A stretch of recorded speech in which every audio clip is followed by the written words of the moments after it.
Dave's your supply chain wizard. He also has diabetes.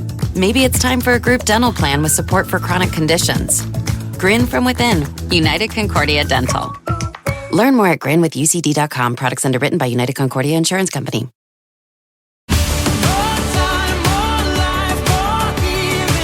Norwegian Cruise Line's Black Friday preview sale is finally here. Enjoy huge savings with 50% off all cruises and NCL's all-new More at Sea package, including unlimited open bar, specialty dining, and more. Visit ncl.com, call your travel advisor, or 1-888-NCL-CRUISE. Offer ends soon. Norwegian Cruise Line ships registry the Bahamas and USA. Restrictions apply. You can support this podcast at patreon.com/partnersincrimemedia. I'm Rebecca Lavoie, and this is Crime Writers On.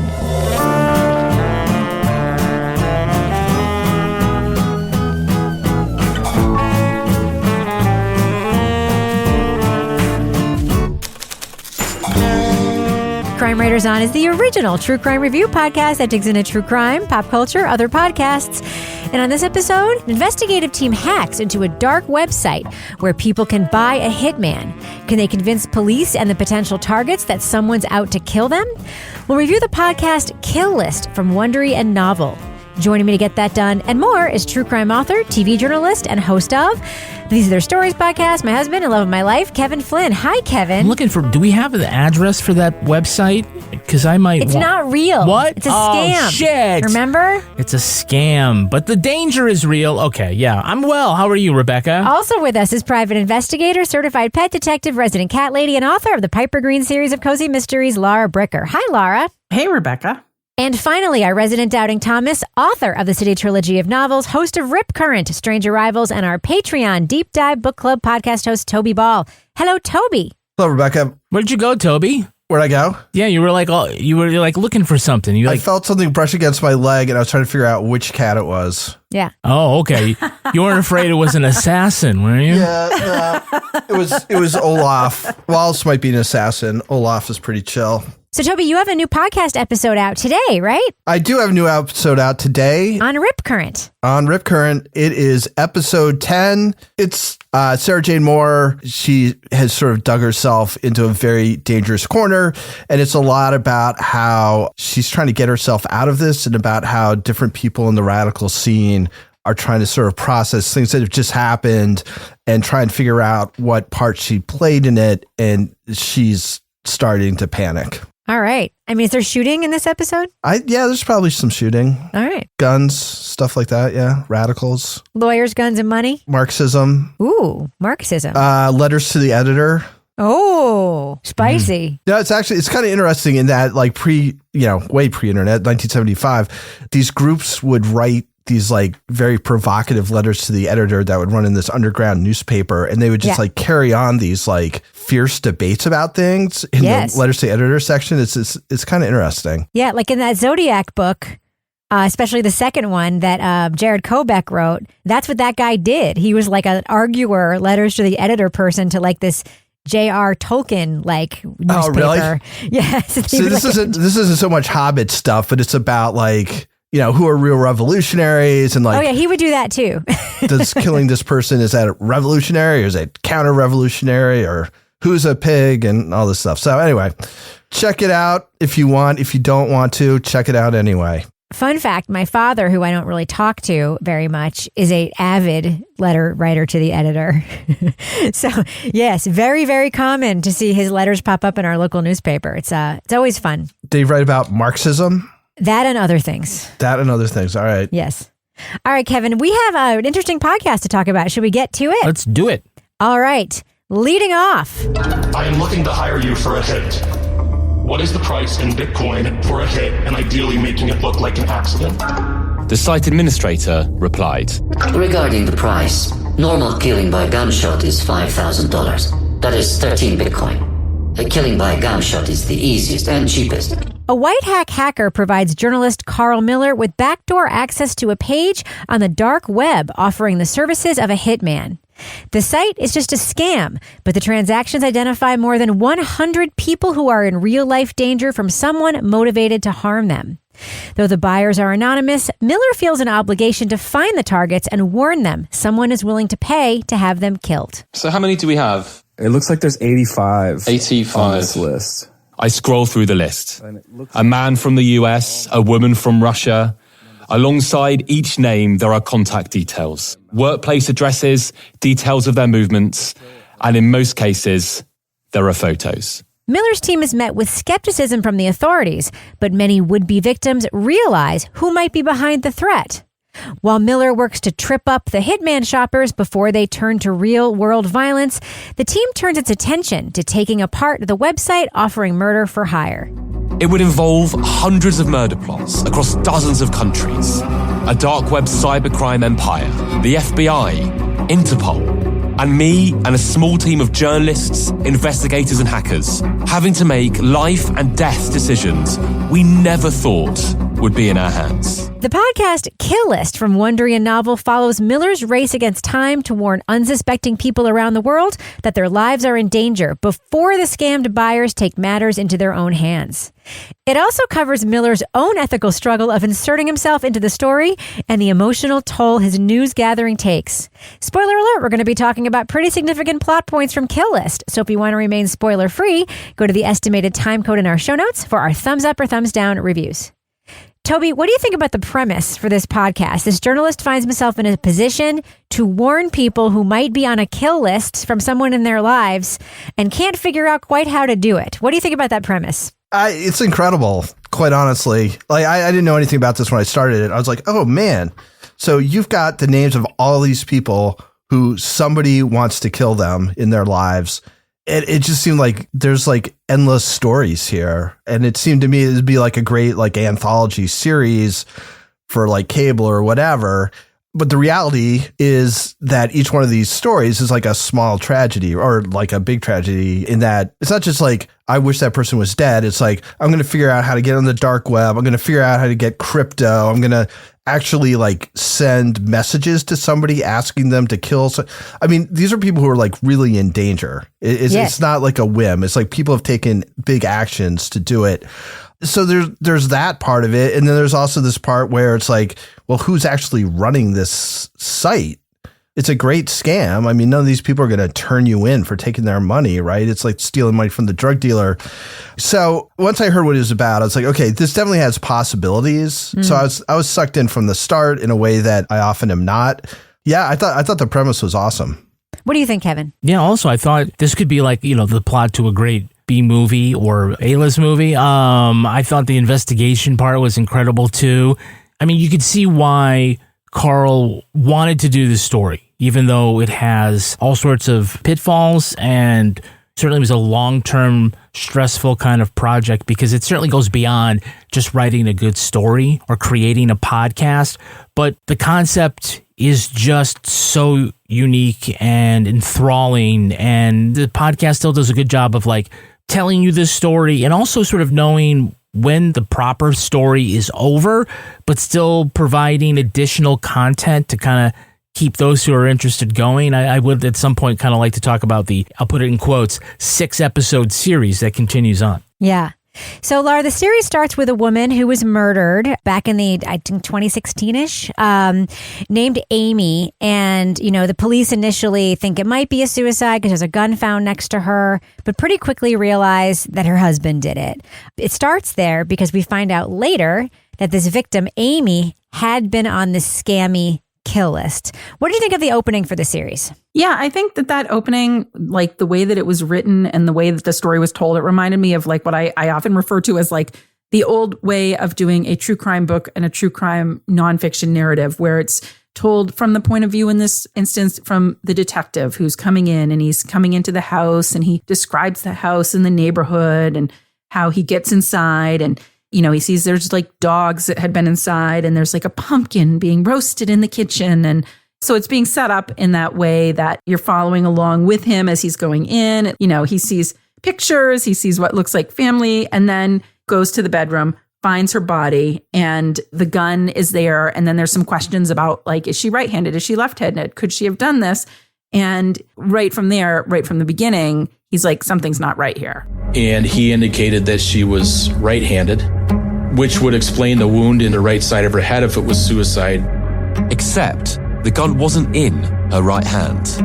I've seen weapons in suicides do weird things and seemingly defy physics sometimes, but the gun was found on the left side of her body. I think leading in with a story like that that's told in that, what I think of as like more of a traditional writing style of setting up the crime scene and setting up that story as it's going to relate to the larger story that's being told here was very well done.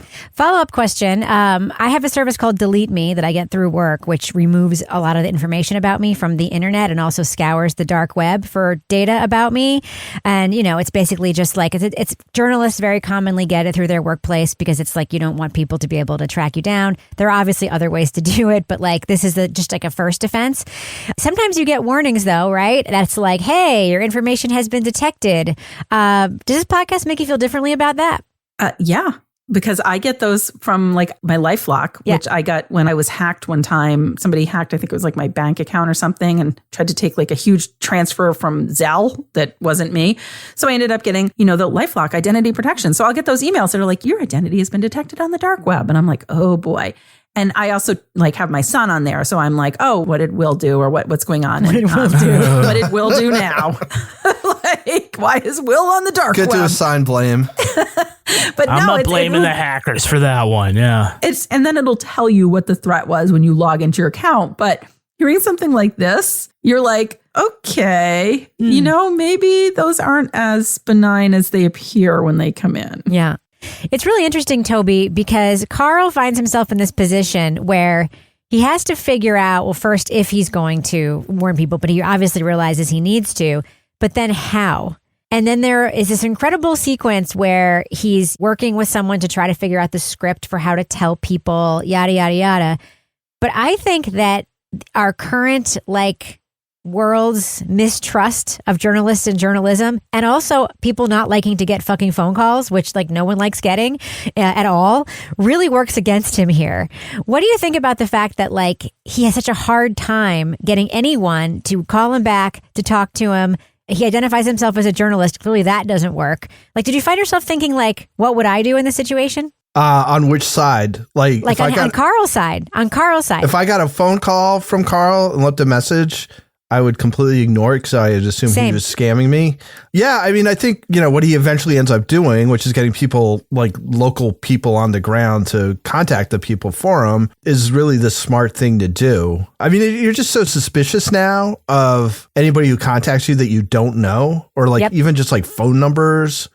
Call, if I don't recognize the number, I'm just they can leave a message if they want to. And I might read the transcript if I have time. Exactly. So maybe 20 years ago, it would have been easier to get in touch with people. But I just feel such a high percentage of the phone calls and texts I get are just scams that unless it's somebody I actually know, I just basically ignore it. So if somebody was can you get in touch with me? Somebody's trying to kill you. I would be this is what we've come to, and I would ignore it. We can stop them if you give us your social security number. Exactly.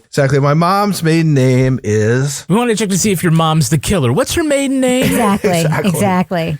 So, Kevin, regular people aren't the only ones who don't want to take Carl's calls or take him seriously. Also, cops. Mm-hmm. At one point we hear this scene that he's covertly taped these cops coming to his house, and they seem nice, but also they're not going to do anything, and then they don't. When we get calls of this nature, we generally will always see if you've got case history or a history of mental illness or things like that. History of mental illness. That's how mad it sounds. That So this is why they're here, to make sure I'm not crazy. And again, using people on the ground to help seems to be the solution until, of course, they get the FBI involved. But what do you think about the fact that cops just don't seem to give a shit when this journalist, who, by the way, is a credible journalist, comes to them with credible information? Yeah. I mean, I think individual cops in different areas, and especially when you're talking about an international project where you're talking with cops in England, you're talking with the FBI in the US, you're talking with authorities in India, in Spain, whatnot. Sometimes you're dealing with Interpol, whatever. That these individual cops and these individual departments have different experiences with journalists that probably have colored their views about whether to trust them or whether they're going to get burned by them. So that remains a big obstacle for a journalist to talk to, in this case, to have somebody in authority take them seriously, in part because the premise of the call seems so absurd, right? That, oh no, well, we've got a bunch of hitman stuff, and you can't see this, but I'm doing the jerk-off motion, which is, I'm sure, what the cops did on the other end of the phone. Like, yeah, sure, right. This is not a meditation on journalistic ethics, but that does get in part of the story. We do hear Carl talk with some of the producers about this. I do think he could have told him he was in more danger than somebody was threatening to harm you. I'm doing my best. If you want to do the next one, I understand. You be my guest. I just think you need to put a little more urgency onto them. I'm glad that they come to the conclusion that this is an exception to the rule, because this isn't, again, about writing the story that people's lives are in danger, and it's not a hypothetical. It's because you've got people who are so motivated they're willing to spend thousands of dollars to see them harmed. But you can see the inherent problems of putting yourself in a story and then trying to reach out to people, because like you said, people's going to think it's a scam. It obviously looks like a scam. Well, yes. That opening phone call, some Brit calls you and is like, hello. Yeah, you're like, I have to, you can see the different ways you try to do it with the guy from Canada. Oh, that Canada guy. He sounded like everyone who's ever received a political survey call, right? Not interested. So we just kind of want to take you through the information. And to me personally or related to my profession or what? Related to you personally. Oh, okay. No, I'm not interested. Thank you. He even listens to the whole thing and says not interested. Yeah. What do you mean you're not interested? Yeah, because then a week later, when the guy's out 45,000 Canadian dollars, everybody's going to be like, whoa, man, you were really gullible. The other part of the problem, though, is, that the authorities, sometimes they aren't going to take you seriously. They might have taken you seriously if you said, hey, I'm a hacker, versus, hey, I'm a journalist and I'm writing a story and I got one for you. Different organizations, as we saw, took different positions on this, and some were more willing. And I think it wasn't really until, they started getting some results where they find some law enforcement, like when the FBI finally comes and gets the doctor, that you see like, oh yeah, this shit's real. Yeah. Or if they have a tech guy who will look at their information and go, oh yeah, they're not full of shit. There's something here. It's earning somebody's trust to realize that this isn't a B movie. Yeah. That this is real life. I just thought that was really interesting. So Laura, I was not hugely surprised to find out that most of these people contacting the murder for hire site were disgruntled men who wanted to rub out the women in their lives. What? Yeah. Lots of domestic murders. I mean, anybody who's been in a bad breakup or divorced has a maybe fleeting fantasy if this would be so much easier if the person were dead. Hold on. One of the guys just wants to get his wife hooked on heroin. That's true. Kidnapped. Right? His ex-girlfriend kidnapped, hooked on heroin. He wants her back. It's actually a love story. Making her life miserable. While by the way, he's fucking another woman. But Laura, you weren't surprised either to find out most of these were intimate partner potential homicides in the making, right? Yeah, no, absolutely not. I mean, I think when you hear the backstory, because each episode you're learning all about the person who is the target. And, you hear about that one woman, Alina, and she's laughed at by the police and, sent on her merry little way. And then when you hear about how she met this guy through the classified ads, I'm like, oh boy, which was how people used to meet before the online dating worlds. And he was jealous of her children who were from her first marriage. And that is a cause of tension. But then he's getting kind of violent and there's things that kind of are escalating. And you're like, what is the logic? Like, I would never imagine that I could just go online and be like, how can I hire a hitman? Like, like, Bruno, how did you even think to do that? I don't know. But I think hearing the stories throughout this, like the common narrative is like, yeah, these are all domestic situations that have just reached a new level. Yeah. So these are very expensive hits, right? Like paying a lot of money to try to get somebody rubbed out from the scammy website. But you know what isn't expensive, Kevin, is our Patreon. Oh, wow. I had all this hitman way of moving into it. Oh, do you want to take a redo? No. I'll just save it for the next podcast that is about assassins. Can you give us the levels in Bitcoin? No. For those who prefer. Our levels are so inexpensive that it would be like 0.0000001 Bitcoin to pay. You know how much a Bitcoin is? They're fucking expensive. Yeah, man. But fiat currency and stuff. That's true. Dogecoin. If I figure out how much it is to kill the both of you, I will pay that. So hey, you could. It won't kill you.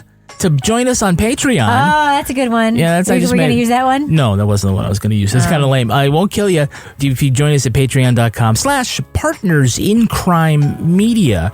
You get all sorts of exclusive... Not Partners in Crimea, Partners in Crime Media. Do you think Partners in Crimea is getting all our money? No, they have other problems. They have other problems. Yes. The dark web. Jesus Christ. So you get exclusive content, including the Crime Writers on After Show. We talked about Halloween, but we have a cool video that we did from last week's After Show where we continued our conversations about Only Murders in the Building. You could see what we look like. Yes. Nobody cares about that. Laura and I are wearing matching outfits. That's weird. Yeah, I know, right? Other great exclusive podcasts include Toby Ball's Deep Dive Book Club podcast, our advice show Married with Podcast, and Rebecca's updates on the Karen Reed case and the Readathon. Laura Bricker has the exclusive Leave It to Bricker podcast. You also, if you join us at the What's Do What We Do level, you can get episodes of Crime Writers on early and ad-free. Stick around if you become a deep diver. Not only can you listen to Toby Ball's Deep Dive Book Club podcast, but you can watch him make it. You can contribute in the chat. You can do a live call-in. Why not? We got all sorts of cool technology for the next book that Toby's talking about. It's The Sullivanians. And we also have an Amazon storefront where you can see some of our favorite things. Rebecca, what are this week's Amazon recommendations? Well, Kevin, you know what I like to buy on Amazon? No, what? Everything? It's an oldie but a goodie. It's a classic, and it's cold this time of year. It's getting cold, right? Mm-hmm. You need to go pick up some UGG classic short 2 boots. They're my favorite. I buy one pair every couple of years. I wear them to death. I wear them as slippers. I wear them as boots. I waterproof them. Kevin, do I not wear these all the fucking time? Wear them all the time. They're basically my house shoes and sometimes my going out shoes. I love these. Mine are chestnut, by the way. Great color. Highly recommend the short 2 Uggs, which you can buy on Amazon in the Ugg store. And not the Bruno Mollies if you're going to be an assassin. Again, Toby Ball, what are your listener-inspired Toby Ball's deep cut recommendations? All right, well, first off, I don't know, I think it was last week or it might have been 2 weeks ago, we had the traffic light costume and safety cone hat. You know, I'm not a trend spotter normally, but we also have somebody got a traffic light sign green, yellow, red stoplight t-shirt. Wow. So I guess that maybe that's what's going on. Was it the same person? I don't know. Was Taylor Swift wearing something like this? Is that what's getting people all... No. All right, and then this next one, I can't believe this is true. But do you guys know who Ernie Els is? Of course, the golfer from South Africa. Just keep that in mind when you hear about this product.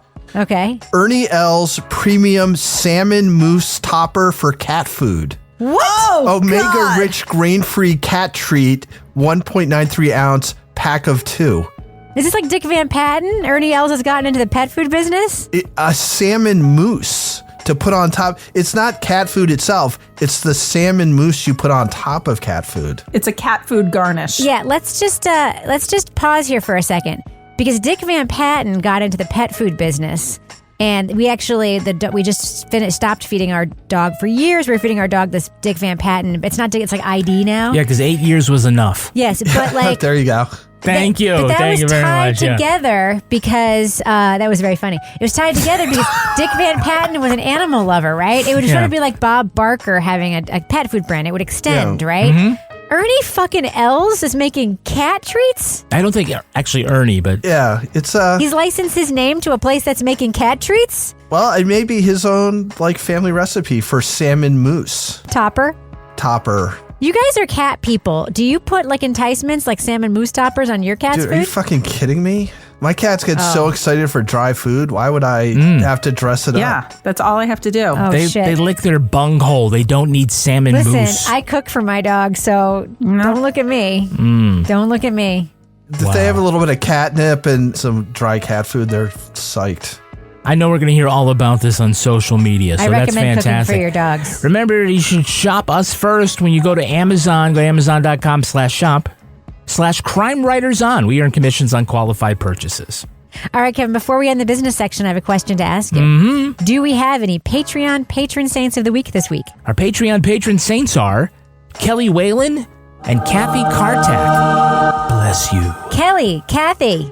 You guys both have K names. Was that on purpose, Kevin? No. Hi, Kathy. It was nice to see you at LitFest. I really appreciate you, Kelly and Kathy. You don't disappoint me. You're not disappointing any of us.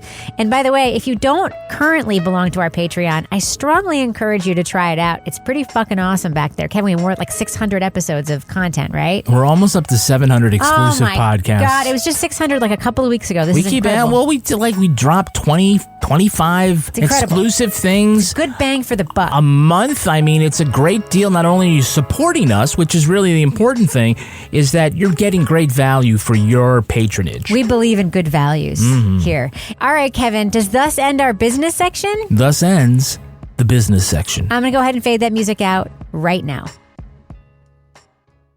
Dave's your supply chain wizard. He also has diabetes. Maybe it's time for a group dental plan with support for chronic conditions. Grin from within. United Concordia Dental.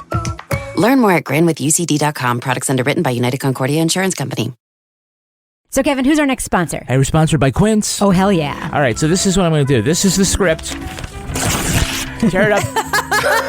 Because all I say, Rebecca, tell us about your latest purchase from Quince. I got the most... Because you purchase a lot from Quince very frequently. It's basically like my wardrobe staple place, you know? Mm-hmm. I just got the most incredible faux fur hoodie jacket. It is the softest thing I have ever touched in my entire life. Every time I wear it, I'm like, you have to touch this, you have to touch this, you have to touch this. Yeah. I love it so much that I also bought one for somebody else for Christmas. I'm so excited about this jacket and about everything that I've ever bought at Quince. Quince is known for their Mongolian cashmere sweaters from $50. And all Quince items are priced 50 to 80% less than similar brands. So get yourself something or give that somebody special something for Christmas. They even have furniture now, Kevin. Furniture. Yeah. Okay, I kind of regret ripping this because there's something to read. Oh, I got to read this. Read the end. Okay. You need both pieces? No. I got Get Cozy in Quince's high quality... See, that's where I ripped it. Yeah. Get Cozy in Quince's high quality wardrobe essentials. Go to quince.com/crime. Crime. For free shipping on your order and 365-day returns. That's QUINCE.com/crime. Crime. To get free shipping and 365-day returns. Quince.com/crime. Crime. So, Kevin, who's the next sponsor for this podcast? We're sponsored by Babbel. Amazing. Are you holding back on your travel plans this holiday because you're afraid of the language gap? Well, no need to mind the gap if you have Babbel. So, you know that sometimes when we can, in the winter holidays, we like to take a long weekend to Montreal. Yes. And we've kind of been reluctant to go farther north up to Quebec City. Yes. Because you really do have, unlike Montreal where you can get away, there's a lot of people that speak both French and English. You really got to rely on your French. A little more, if you're going a little up there, all right? And so there are times when I've tried to speak French to people. Yes. And it has gone terribly wrong. Sure has. With just these 10-minute lessons and a couple of weeks, I've been, I think, improving my French. Really? Yeah. So I'm going to be able to Jay-Z, which is to chat with folks. I also learned what was really important is that European French differs from Canadian French. Sure does. The French we learned in high school, like if you wanted to go to the convenience store, you would ask, où est l'épicerie? Okay. But if you're in Quebec, what you actually want to do is you want to ask, où est le dépanneur? Okay. So it's different. All right, so I'm still working on the accent and everything, but this is great. You have some holiday plans and you're going away. Babbel's a good way to get started. Amazing. Here's a special holiday deal for our listeners. Right now, get up to 60% off your Babbel subscription, but only for Crime Writers On listeners at babbel.com/crime writers. Crime Writers. Get up to 60% off at babbel.com/crime writers. Crime Writers. Spelled BABBEL.com/crime writers. Crime Writers. Rules and restrictions may apply. What is the secret to making great toast? Oh, you're just going to go in with the hard-hitting questions. I'm Dan Pashman from The Sporkful. We like to say it's not for foodies, it's for eaters. We use food to learn about culture, history, and science. There was the time we looked into allegations of discrimination at Bon Appetit, or when I spent 3 years inventing a new pasta shape. It's a complex noodle that you've put together. Every episode of The Sporkful, you're going to learn something, feel something, and laugh. The Sporkful from Stitcher. Get it wherever you get your podcasts. All right, so before the break, Toby, Laura was talking about Elena, who initially she finds out someone is trying to kill her and seems completely unsurprised. Were you surprised by her completely casual reaction to this news? He was completely not surprised. I mean, it's kind of funny in sort of a dark way, of course, that people are like, is there anybody who'd want to kill you? Oh, yeah. Yeah. And that's, and it seemed to me like, she does seem kind of unfazed for a bit. And then when she finds out that her ex-husband has actually like stored a bunch of weapons in a house that's like right down the street from her, it starts to feel, I think, super real to her. Yeah. Like your initial reaction, I think like a lot of people would be like, screw you. Like this is obviously a scam. But when if you're actually told like somebody wants to kill you and is willing to pay somebody to do it, like what is your reaction going to be? I know what my reaction would be. I wouldn't be fucking going out to dinner with my friend that night. I thought it was interesting. I mean, it's, you just don't know how people are going to react to getting like sort of this life-changing information. Yeah. And I think for her, maybe she was either like super chill and just was like, oh, well, I guess so. Or she may have just been in shock and was just like, I'm just going about my business or whatever. But yeah, it was an interesting little detail. And it kind of happens a few times, I think, right? Where it's just people are like, oh, yeah, I know who would do that. Yes. And Elena was just literally like, no, I have plans with my friend tonight. And I'm like, no, don't do that. Stay in your house. Lock the shutters. For real. Don't stay in your house. Go somewhere else. You don't want to stay in your house. Someone else's house. Yes, they offered to pay for a hotel for her. And she's like, nah, I'm good. I'm totally good. I'm like, you are not good. Go to your friend's house. Yeah. Quick follow-up question, Toby. When the American doctor, the love bomber who turns out to be a real scuzzball, gets caught after deboarding a plane, he has excuses right at the ready. Like he's ready for that arrest. Yeah, so he like suspecting that at some point there may be somebody who can track down like some part of it, like has this sort of fake alternate expression where he was trying to leave money to people in his, I guess, his girlfriend. Is that right? Am I remember this right? Anna. Anyway, so he was basically doing, spoiler alert, what's in one of the Gillian Flynn novels, which is he's trying to hire a hitman to kill him, make it look like an accident, because if he commits suicide, that doesn't pay out his insurance. Yeah, it doesn't pay out his insurance.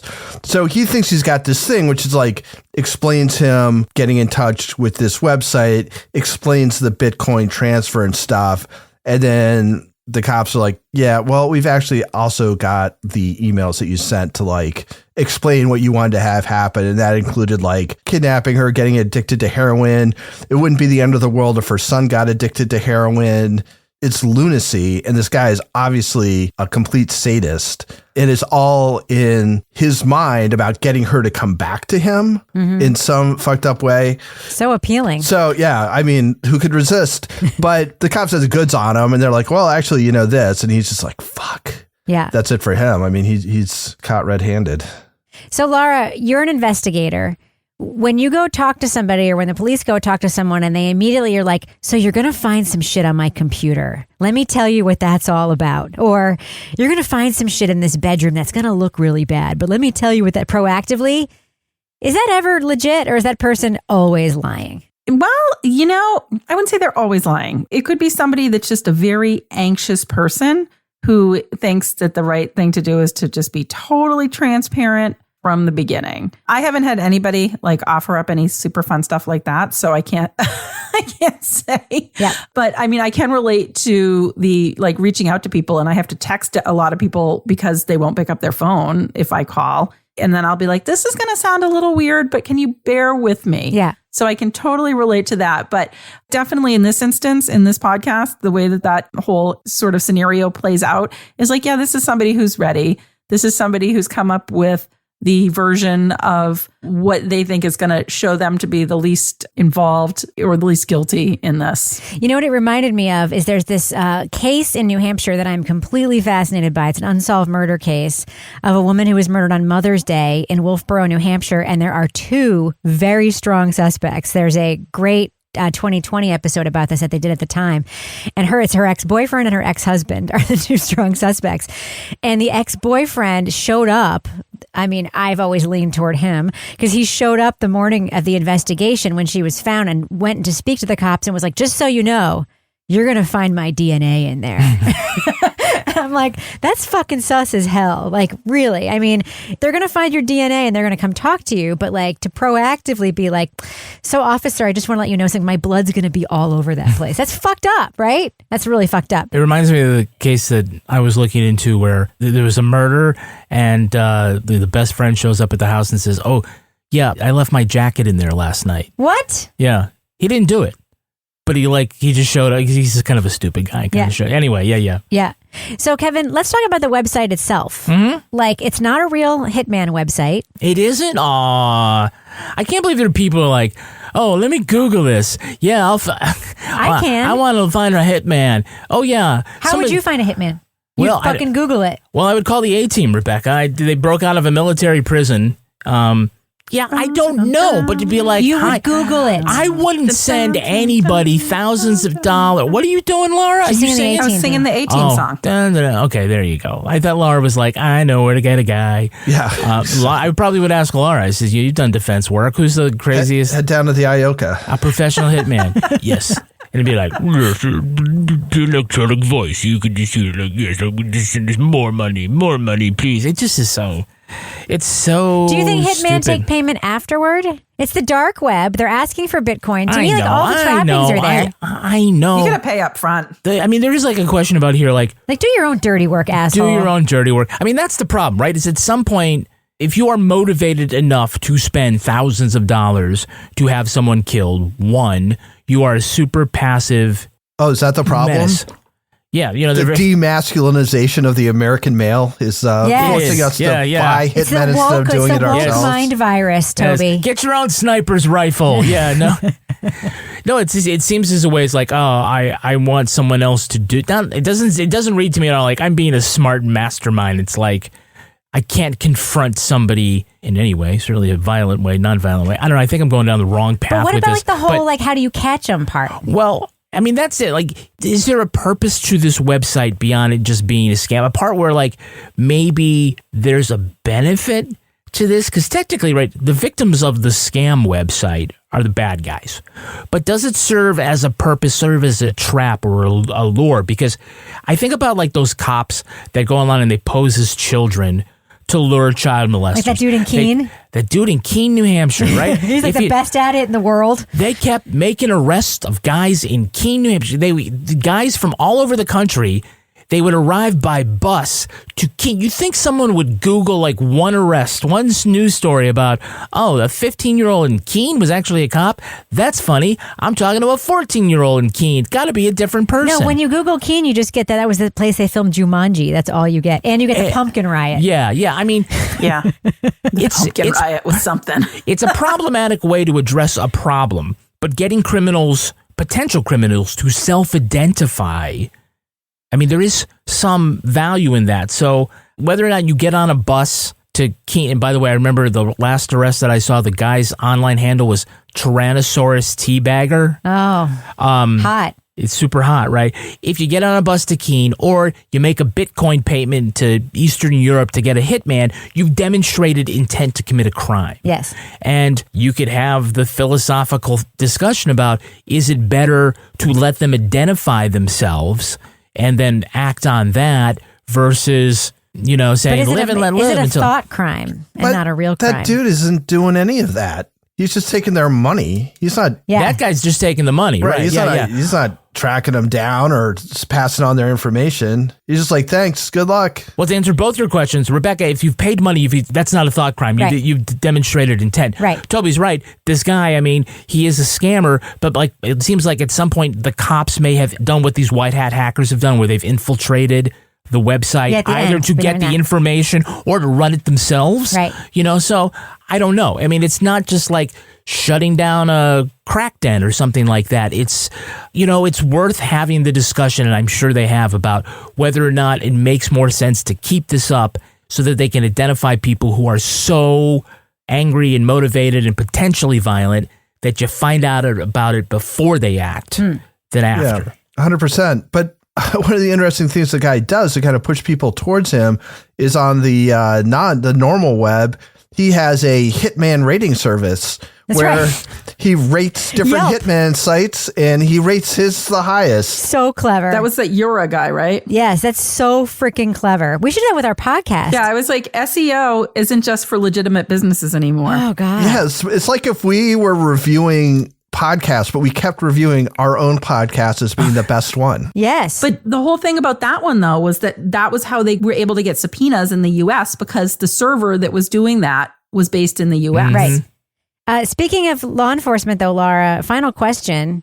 What'd you think of the sting where they made the woman play dead and took photos of her? Can you imagine if you were that woman and you were like, I have to do this? Nope. Because this might be my only chance to not be really dead, is to be pretend dead in these photos. And they're like, here, lay down here. Let's make sure you get your bracelet or your tattoo or whatever in the photo. Yeah. Show pictures of corpse, show pictures of tattoo. And it was like, he'd already paid, what was it, like $14,000 and he needed some more. So now she's at the supermarket and we're taking photos of her. Like we're following her. And they start making a joke about how it makes it look more real. Like that's the hitman's foot in the picture. And they're like laughing about it. And I'm just like, I just laid in the mud for you so you can pretend to be my hitman and pretend I'm dead.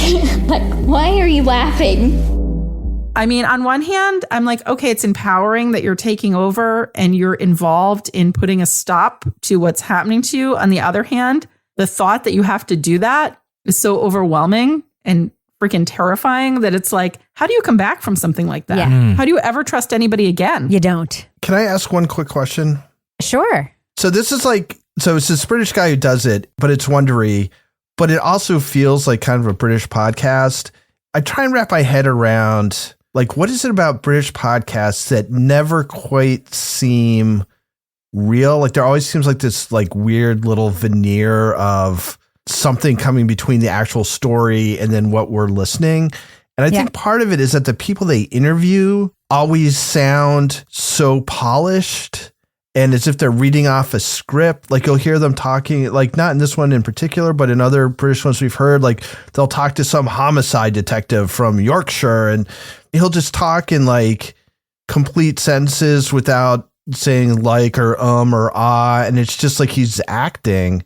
Do you think they make them go through and like repeat? Maybe like they do for television. I was just a guest on a podcast where they kept having me go back. They're like, oh, you kind of stumbled on that word. Can you give that answer again? And I give the answer again. Can you just do it one more time? Because just do it a little slower. Just like TV. That's what they do when you're on TV. And I wonder if that's part of it because it always feels like with these British things, it feels more than just overproduced. Clinical? Yeah. And just as though there's like this sort of veneer of something else beyond sort of raw tape, right? It doesn't feel like this sort of... It feels like a documentary on TV, not like a podcast. Yeah. A lot of the best tape we get is people speaking sort of openly about things. And you can tell it's just as part of a conversation or an interview. Whereas this stuff kind of feels... It's like, oh, we kept doing it until it sounded good. Yeah. And I would never make somebody repeat an answer because they stumbled ever. That's what editing is for. And also that's what people sound like. Right. And I this is the reason why I loved Ghost Story so much, because you had so many British people who were so proper and who could speak so well, completely being out of their fucking minds and being like, no, not my granddad. And it was very like emotional in a way that you're right. The texture usually isn't. Hey, I'm Yara Shahidi, and I'm the host of The Optimist Project. This is the podcast that asks, what gives you hope? Each week, I sit down with changemakers you may or may not know, from comedy, music, academia, and more, to uncover what inspires them to create a better tomorrow. Join us as we find out ways that we can cultivate optimism in our own lives. You can find The Optimist Project wherever you get your podcasts. Don't forget to follow the show so you never miss an episode. Nobody does selling better than Shopify, home of the #1 checkout on the planet. The Shop Pay feature even boosts conversions up to 50%. So if you're into growing your business, your commerce platform better be ready to sell wherever your customers are scrolling or strolling. Upgrade your business and get the same checkout top brands like Allbirds use. Sign up for your $1 per month trial period at shopify.com/podcastfree, all lowercase. Go to shopify.com/podcastfree to upgrade your selling today. Holiday magic is in the air, and DSW's got all the shoes to make your season extra merry. Believe, you've got parties to attend and lists to check twice, so DSW is taking care of the details, like gifts to make their eyes all aglow, styles that bring joy to your world, brands everyone wants, like UGG, Nike, Birkenstock, and more, and deals to make your budget bright. Find the perfect shoes for you and yours at a DSW store near you or dsw.com. All right, let's do what we do. Let's let our listeners know, should they check out The Kill List? New podcast, doing pretty well on the charts, and we've just talked about it. Laura Bricker, what do you think? Thumbs up or thumbs down for The Kill List? So I'm in the minority here. I did not like this podcast. I like the premise of this podcast. I like the investigation that they were doing. I hated the way this podcast was told. I couldn't connect with it in the same way that I wanted to because they used this like robot voice a couple times. And then I was like so distracted by the robot voice. I'm like, I can't even with this podcast. But for me, what I struggled with was that I felt like, I don't know if this was the right format to tell this story. Like, I think this story needed to be told, but it was like, we had so much information about all of the victims in this that were told in such detail in each episode that I was like, well, okay, I've heard another story about another victim, but like, what's going to happen now? And I found myself getting very frustrated with the way that this story was being told, even though I felt like, holy shit, I can't believe this is happening. This is a crazy thing. This needs to be brought out. I really struggled with it. So I know I'm in the minority here. I'm a mild thumbs down. Toby Ball, thumbs up or thumbs down for The Kill List? It's interesting because I agree with a lot of what Laura said in that I think the premise is amazing. And actually, the whole story is amazing and wild. It's not told in a very creative way, I would say. I just feel with this content, it could have been incredible. I mean, it's kind of in some ways like peering into the heart of darkness, right? I mean, you're finding people who are trying to murder, for the most part, people who used to be their partners in some way. And I just think there's something very potentially, I don't know if profound's the word, but just sort of insightful and compelling about the fact that you suddenly have this window into this or this potential window into this. But that's not something they seem to be very interested in. What they're really interested in is sort of a detective story and I guess a journalism story and sort of the obstacles they sort of face in getting the story out. And then also these little individual sort of case studies of these people who are on the thing. So I did like it. I mean, I think there's a lot of stuff that's interesting in it. I think, again, this whole like weird dark web, hitman, all that stuff is interesting. But with all this stuff, I just wish there was something a little more that they looked a little bit deeper into what was there rather than just, this is how this person reacted, and then we caught him, and now he's in jail. But if they could have gotten a little bit deeper. So anyway, I'm a thumbs up, and I'm not even just a mild thumbs up. It's easy to follow, interesting stuff. But I think what keeps it from being like the next tier up is that they just dug to a certain level and they didn't go any deeper. And I think there are more depths to plumb, as they say. Good song, hard to dance to. Kevin Flynn, what do you think? Thumbs up or thumbs down for The Kill List? Yeah, I'm going thumbs up. Again, the concept is incredible. The story is amazing. And I'm glad that we got dragged along on all the journalism for it. I thought that, well, one thing we didn't talk about, but I want to mention here is sort of the unusual structure of this series. It's 6 episodes, but there are more episodes in the feed. It continues on. So it really does take 6 episodes to tell the story, but they have these additional episodes sort of delving into the individual cases. And we talk about this in the hypothetical before where we've got a 10-part series, but it like only should have been 5. Or, wow, man, there's enough here. This could be a weekly series. And so I think it's self-aware enough to know like where the story really ends. But holding back the conclusion for like another 4 weeks of additional episodes, that would probably feel tedious. But I think they also make sort of this brave choice to say, we're going to do it. We're going to end it here, but we're going to continue giving you more on these stories so you can take that additional if you want. I think it's a good compromise between good storytelling and the reality of having a platform where you can get the revenue that you need to support this kind of journalism. So, compliments to the folks at Wondery and Novel for figuring that out. These are the folks that did The Girlfriends. We fucking hated The Girlfriends. People love that podcast except for us. Everybody else liked it, but there was this faux sense of anxiety and danger in that podcast. Like the evil doctor is going to come get the girlfriends, and that never really was very evident. But that's really evident here. And I think that was really interesting to talk about this guy's ethical struggles and about the problems with getting people to believe you that you are in danger or that this other person is in danger because of this outrageous concept that someone is paying money to have a hit done on you, which is not a common crime. I was really intrigued by the whole journey here. So for me, it's a thumbs up. For me, it's a mild thumbs up. I really loved the story, and I think the concept was interesting. Trying to get people to believe him was the most interesting part to me. But hearkening back to what Toby was talking about, I was thinking about this the entire time I was listening. Carl Miller is a tech journalist. And I felt like I was listening to a tech journalist. I think about Damon Fairless, who did Hunting Warhead for the CBC, which is another tech story, a story about people doing bad acts on the internet. Damon Fairless is a producer who's produced interviews. He's produced human interest pieces. By the way, he's also he was also a neuroscientist at one point. Yeah. But anyway, I'm glad you mentioned that podcast because this did remind me of that. But he's a reporter that is used to telling stories from the human being side of it. I think too about Josh Baker, another British journalist who sort of came up in the same media infrastructure as Carl Miller did.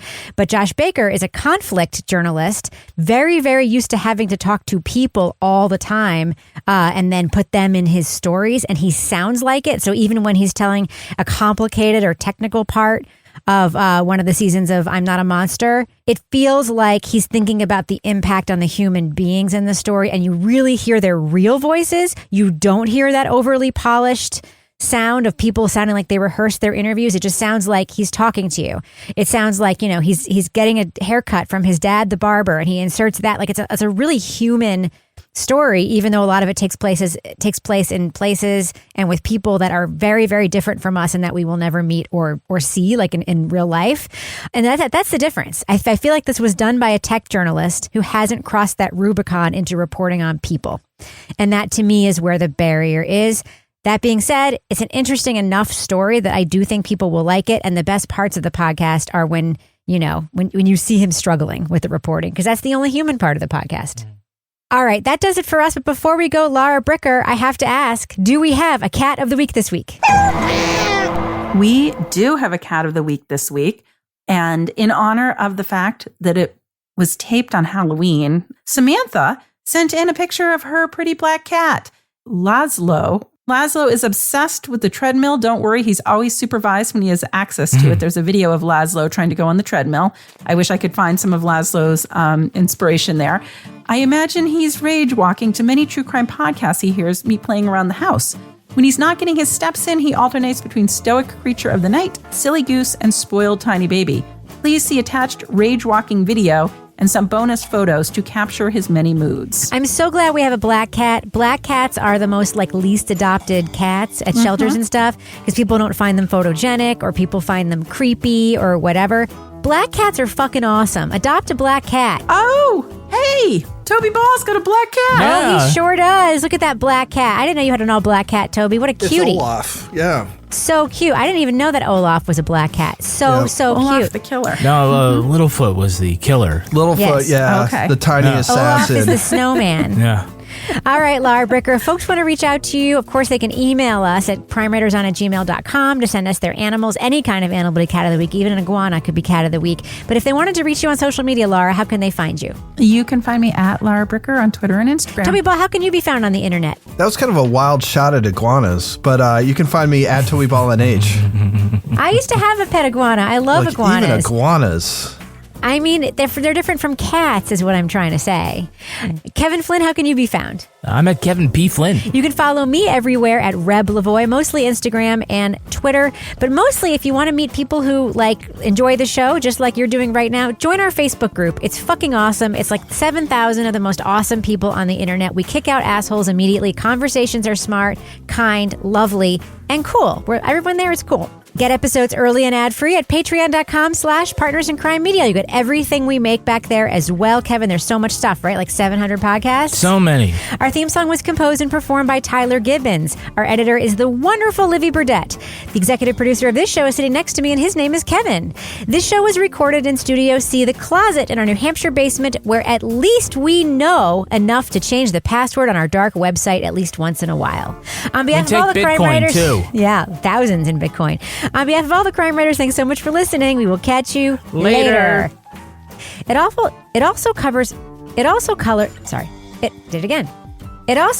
It's okay. It's a safe space. I know. You don't need to be all womany and apologize for taking up space in the world. You are ruining. You're taking a lot of my time, though. Wow! What a fucking burn! Oh my God! Toby's all fired up today. So, wow.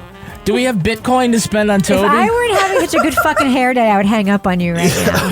I spent a lot of time in traffic today. It's got me salty. It's all right.